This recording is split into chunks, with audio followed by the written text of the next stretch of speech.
Hey, what's up, everybody? I want to welcome you to another episode of the Dreamers Pro Daily Recap, where we give you a recap of all of the hot topics that we covered that day. You can catch them in their long format and also catch it fully streaming for free on Apple Podcasts.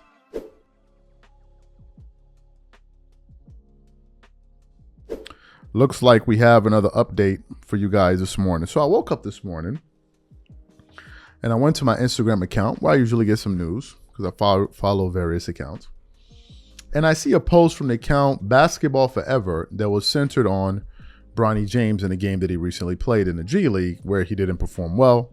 So I immediately went to the comments and started reading what some of the people were saying. And people were like, man, he should have stayed in college. This is unfair to Bronny. Of course, people were cracking jokes on his ass and all of that different stuff and all of that, right? Now, Bronny has become one of the top 3 or 4 most talked about things this NBA season. And it's a damn shame because we look at what's going on in Cleveland. The Cleveland Cavaliers are off to the 4th best start in the history of basketball. There's only been 4 teams to ever start an NBA season and win the first 15 games. This Cleveland Cavaliers team is part of that group now. They're doing something absolutely special, and it's obviously something none of us saw. But obviously that's not going to be discussed, and the major movers and shakers in media that really dictate what the narratives are going to be, they're not going to talk about them. We're talking about the Fox Sports, the ESPNs.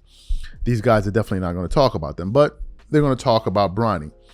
So what I decided to do was essentially hunt down this information pertaining to Bronny's game. And it's actually kind of hard to find some of his stats, but I was able to locate a Bleacher Report article that had the following headline, and it said, Bronny James limited to 4 points for G-League Lakers with LeBron in attendance. And this article was actually written by Zach Bakar just today. This article was published today. All right, so let's get into what the article had to say here. So it says Bronny James made his second G-League appearance of the season for the South Bay Lakers on Sunday night. James struggled with his efficiency during the contest, finished with 4 points on 2 of 10 shooting, and missed both of his 3-point attempts during the 127-122 loss to the Stockton Kings. He also recorded 2 rebounds and 2 assists, and of course they have some highlights. There, one of the comments, one of the captions they have in it highlighted his 2 buckets consisted of a contested layup with his left hand as well as a fadeaway jumper in the second quarter, and then they're showing all of the various highlights regarding that. Now, I want to quickly read what fans said in terms of reaction to it.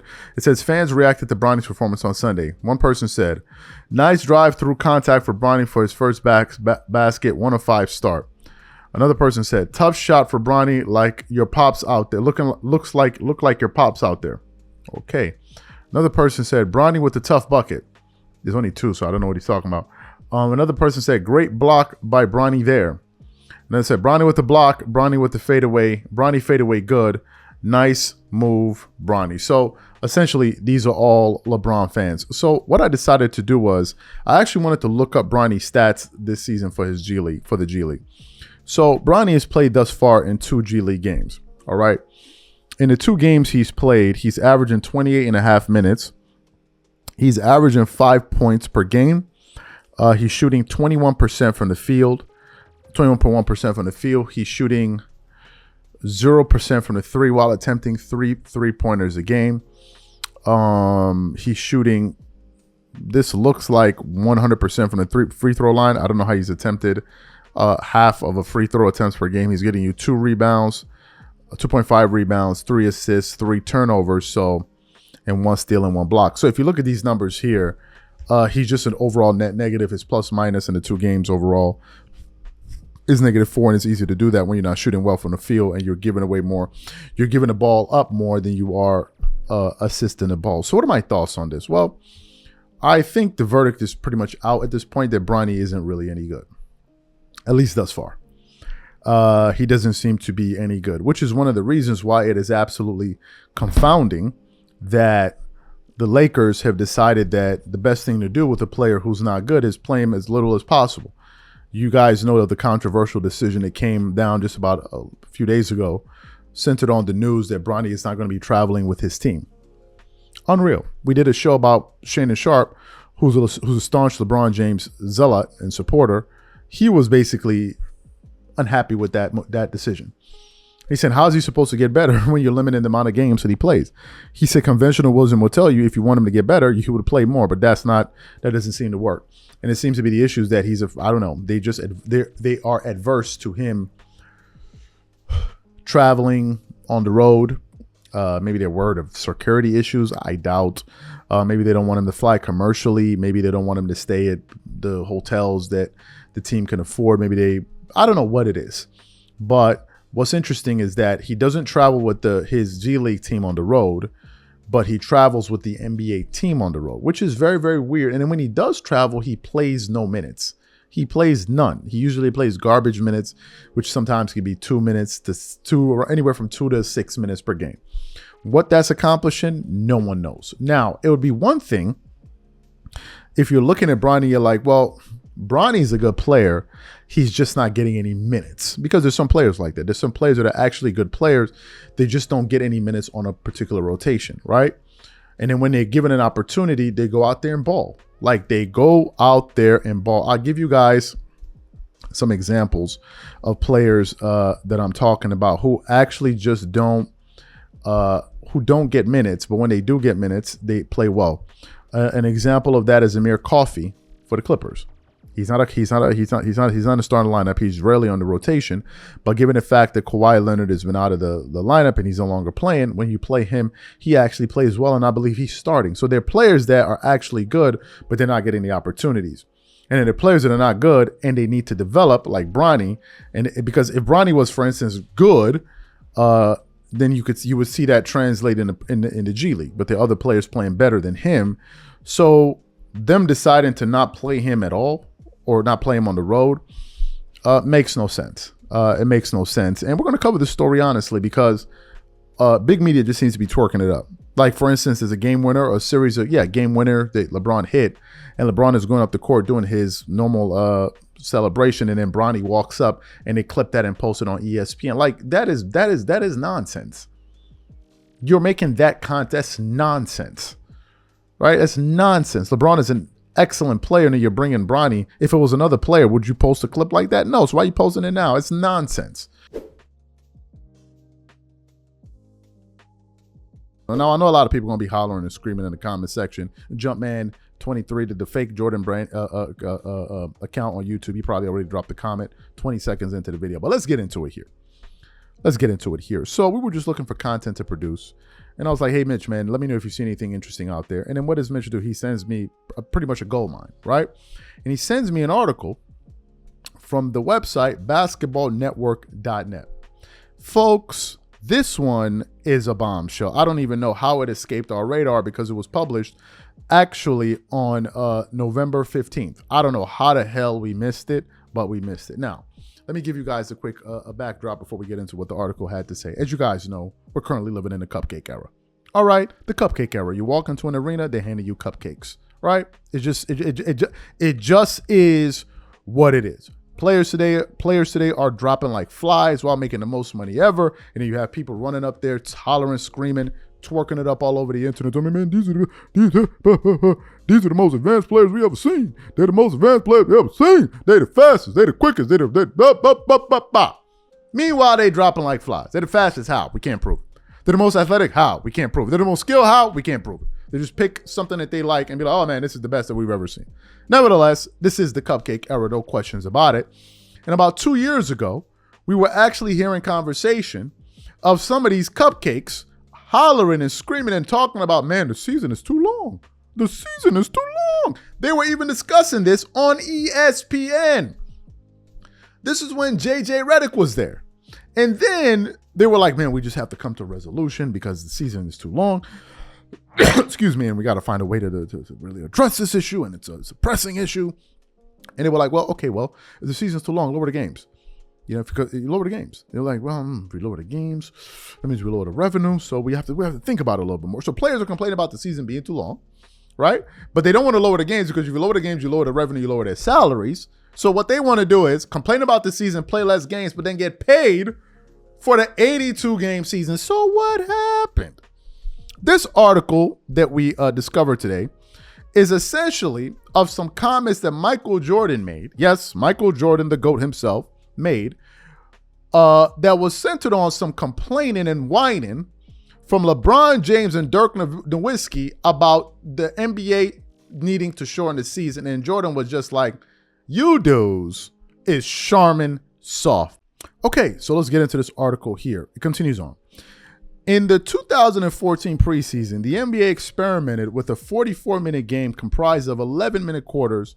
Superstar LeBron and Dirk Nowitzki shared their thoughts on the proposed change. For James, who then just returned to Cleveland, the issues lie in the number of games played, not minutes. It's not the minutes, it's the games, James told ESPN. The minutes don't mean anything. We can play 50 minutes a game if we have to. It's just the games. We all, as players, think it's too many games. In our season, 82 games is a lot. The Cleveland icon added that there doesn't seem to be any point in shortening the games by 4 minutes. I think you don't need 82 games to determine the best 8 in each conference, Nowitzki said.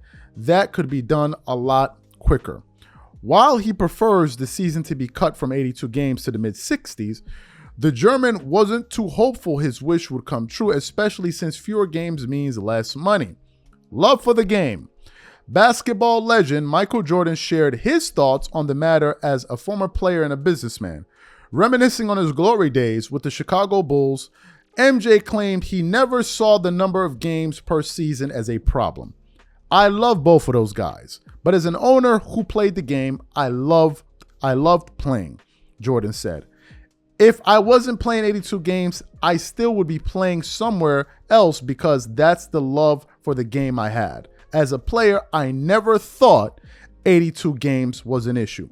But if that's what they want to do, we as owners and players can evaluate it and talk about it, but would make less money as partners.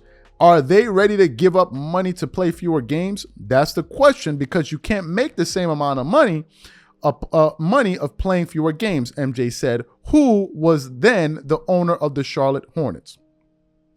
Jordan played all 82 games in 9 of his 15 NBA seasons. The only time he missed a ton of action was in the 1985-86 season when he was recovering from a broken foot. In the 1994-95 season, when he came back from the retirement, and in 2001-2002 season with his second comeback. So those are the numbers. That's what Jordan had to say. Essentially, Jordan was saying these dudes are soft, including LeBron James. And he's also questioning their love for the game. He was also questioning their love for the game. Bear this in mind as well. When Jordan was playing, the league was more physical. And when LeBron made those comments, he must have been in year 15, 16? Year 15 and 16. So it's not like as if he'd been playing for 20 years. So what are you complaining about? And you came into the NBA younger than MJ did when he came into the NBA. So at his year 15, he was actually a younger guy complaining about the games. So you heard how many times Jordan has played 82 games in a season. Let's look at how many times LeBron has played 82 games in a season. I'm seeing that LeBron has played 82 games in a season one time. And he did that in the 2017-2018 season. Let's see how many times LeBron has played at least 80 games. 1, 2 times. Let's see how many times LeBron has played at least 75 games. 1, 2, 3, 4, 5, 6, 7, 8, 9, 10, 11, 12 times in 20-something years, in 22 years, 21 years. All right? So for him to be complaining about playing less games is crazy. But what Jordan said doesn't surprise me. Jordan thinks these guys are soft. He also made some comments about LeBron James when he broke the NBA when he went to go sign with the Cleveland Cavaliers. They were asking Jordan at some kind of golf tournament, and he said, at the time, I was a competitor. I wasn't thinking about joining Larry Bird and these guys. I was thinking about beating them, right? It was more of a competitive thing to me. I wanted to beat those guys. I didn't want to join them. And I think that is something that a lot of these older guys hold against LeBron. Now, the media is going to spin it how they're going to spin it. they're going to spin it how they're going to spin it. But I always believe that Jordan felt that LeBron was smart. I mean, soft. I mean, essentially, that's what he's saying. And he also brought up the point that I brought up earlier, which is if you want less games, you still want the same amount of money. How's that going to work? Or you telling me you should still get 82 games money and then not play the 82 games, which a lot of guys want to do. And Charles Barkley made the joke this offseason. He said, if you paid players on an individual basis, game per game, he said they'll play 150 games a season if they could. We all know what the game is here. We all know what it is. But to have the greatest player that ever played the sport to say this about the quote unquote second greatest player, it's pretty damning.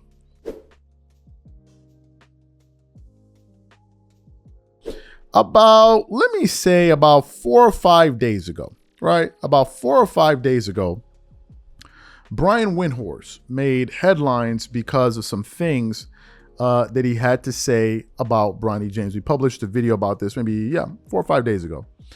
And essentially in that show, he was talking about how he was, 4 days ago. He was talking about how he was unhappy with the news that had come out surrounding Bronny James. And essentially the news was that Bronny was not going to be traveling with the South Bay Lakers on the road, his G-League team. That he will only be traveling with the Lakers on away team games, but he will only play home games for the G-League team and then travel with the Lakers. It was a move that has turned off a lot of people. Yesterday, we even produced a show centered on some comments that former NFL player Ryan Clark had to make about it. So a lot of people have been turned off by it. Some people have had the courage to talk about it. Other people have been running and hiding and scared to voice their true opinions on it. But Brian Windhorst made a lot of news 4 days ago. The reason he made a lot of headlines was because of what he said. Right now, as you guys know, Brian Windhorst has been a long-time LeBron James advocate. He's followed him and covered him for his entire career. So when he came out there and made those statements, it made a lot of headlines and a lot of noise. So what we want to do is we want to quickly play what he had to say originally, because it's going to give you guys a nice contrast when we play what he just said today. So take a listen to what Brian Windhorst had to say originally there about the situation. Before we move on from the Lakers, I just want to say something about Bronny James. I have been absolutely 100% on board with the entire Bronny James experience. I think I would have preferred he stay in college, but that was never going to happen. I totally have endorsed the Lakers getting him at the 55th pick. I think that's exactly where he should have gone. Totally fine with him, playing and being active for a little bit and playing with LeBron. I think anything that engages LeBron and gets more out of LeBron at this stage is a win for the Lakers, especially if it's costing you the 55th pick. And there have been some people that have grumbled about the contract that Bronny got, 3 years guaranteed. I mean, okay, I guess like maybe that was a little bit more than maybe he merited, but like, I don't even really care. I've seen teams, I saw DeAndre Jordan get a $40 million contract to try to get more from Kevin Durant and Kyrie Irving. Like on that scale, this is nothing.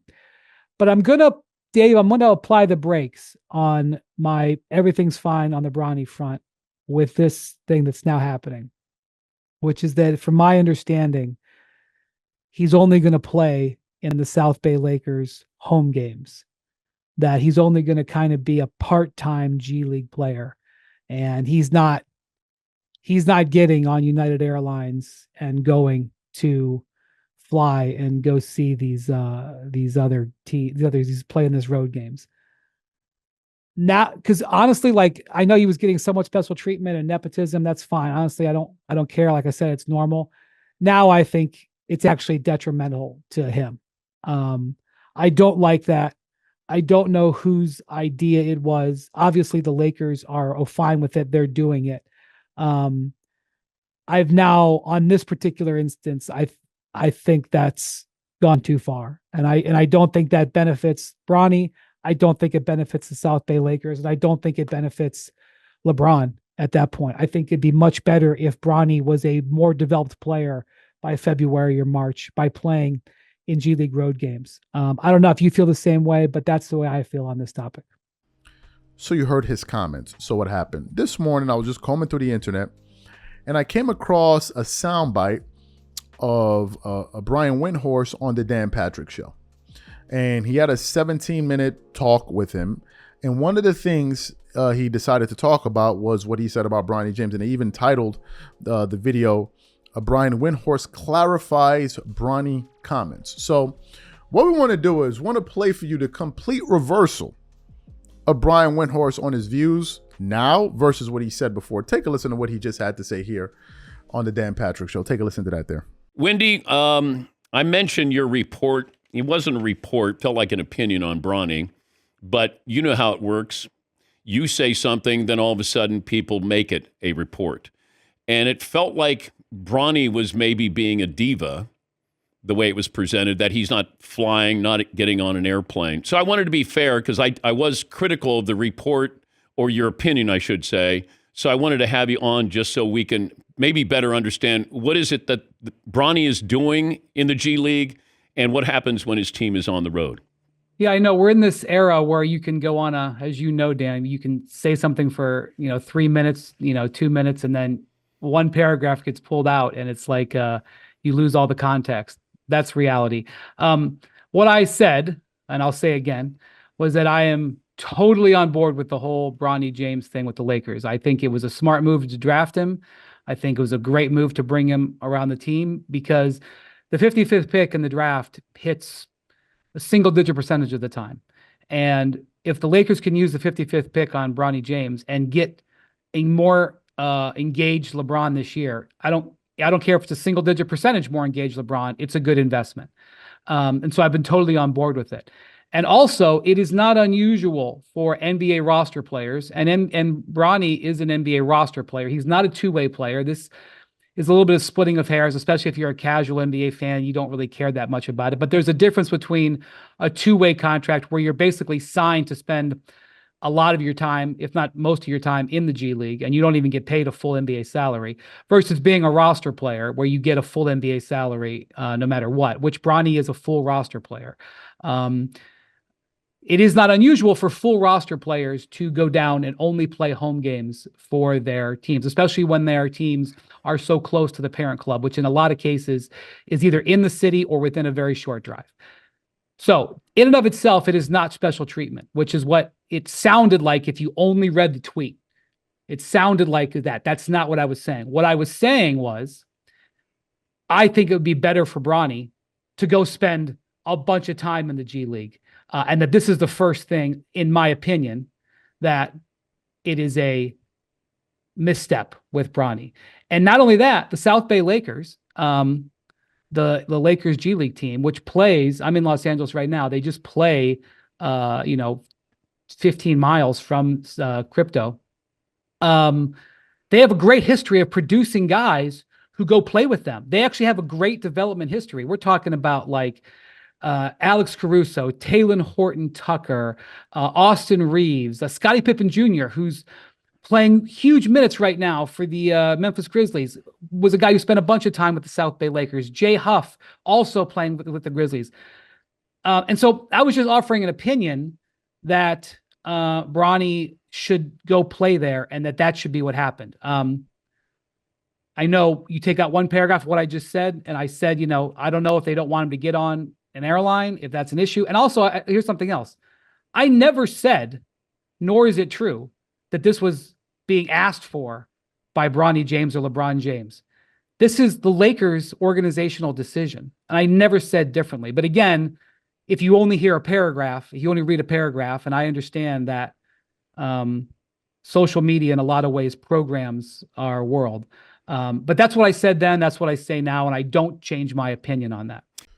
So you heard what Brian Windhorst had to say there. Brian is here running for the hills, man. He is running for the hills. I think in the original sound that we played, his views were 100% clear. It's the reason why it made so much noise, because a lot of people concurred with his view. A lot of people agreed. They didn't take anything out of context. Him talking about whether or not Bronny has a two-way contract and all, it doesn't change you know why? When he brought up the distinction between two-way players and fully guaranteed and all of that, it doesn't change his comments. Why? Because Brian Windhorst already knew the distinction between the two type of contracts. So he already knew what the distinction was for the contracts for Bronny James. And he still said what he said, knowing what he knew. He was still turned off by it, knowing the contractual complexities and differences. He knew that already. So to now say, well, some people don't understand what these contracts may mean. It's not uncommon. If you knew it was uncommon, why'd you say it in the first place? You said what you thought. It was a turnoff to hear that a player that clearly needs development is no longer going to be playing on the road games. How does that make does that make sense to anybody? How does that compute to anybody? So I believe Brian was candid with his original views, but I think he received a lot of blowback from it. Maybe some internal pressure at ESPN. And now that I'm bringing this point up, it's a point that I didn't address in the show that we did yesterday on Shaq and Inside the NBA coming to ESPN. And I should have said it then, but if you didn't see that show, check it out. But I want to say it now. A lot of people, although they were excited that Inside the NBA is going to continue on, some people were worried that with Inside the NBA now being on ESPN, are they going to be watered down? Are they going to put a muzzle on them? Are they going to be able to say what they truly believe, right? Because ESPN has a way of controlling the narrative, and it's the LeBron James network, right? And it's also owned by Disney, so there's this fear there. And I think that a part of that has to do with what Brian Windhorst is saying now, because what he just said is not him disagreeing with his original comments. He's not saying, oh, I don't think. He said it. What he's now trying to do is push the buck and say, well, it's not LeBron's decision. It's not Bronny's decision. It's the Lakers' decision. Okay, fine. You know whose decision it is, but you still don't like it, right? Which is what you said originally. You also said originally he doesn't think Bronny benefits from it. He doesn't think the Lakers benefit from it. He doesn't think LeBron James benefits from it. What do these new comments, how do they change any of that? Do they benefit from it now? No.